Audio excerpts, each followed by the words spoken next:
L'hypothèse avait déjà été avancée par la défense de Julian Assange. La CIA aurait envisagé l'enlèvement et l'assassinat du fondateur de Wikileaks.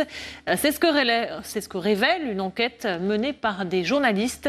Enquête basée sur une trentaine de témoignages d'anciens hauts responsables américains. Les détails avec Estelle Farge. C'est l'hypothèse des défenseurs de Julian Assange. La CIA aurait projeté une éventuelle opération pour kidnapper, voire assassiner le journaliste australien alors qu'il était retranché dans l'ambassade d'Équateur. Un projet confirmé ce week-end par 3 journalistes dans une enquête publiée sur Yahoo News. Arrêtez ce que vous êtes en train de faire et lisez ceci. La CIA a élaboré des plans pour tuer ou kidnapper un journaliste maintes fois primé dont il n'aimait pas le travail avant de l'accuser d'un crime. L'affaire contre Julian Assange doit être abandonnée et condamnée. Les 3 journalistes ont interrogé pas moins de 30 anciens officiels du renseignement américain. Selon eux, c'est en 2017, alors que Julian Assange entamait sa 5e année confiné dans l'ambassade d'Équateur, que la CIA aurait envisagé l'opération.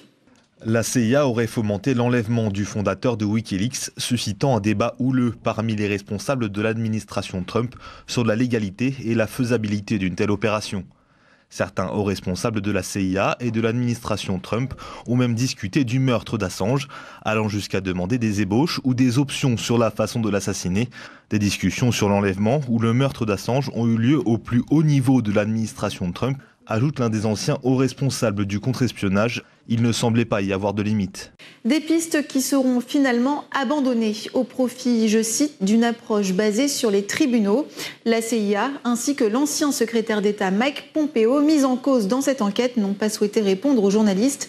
De son côté, l'avocat de Julian Assange s'est dit choqué et espère que cette enquête jouera un rôle dans la décision de la justice britannique d'extrader ou non Julian Assange vers les États-Unis.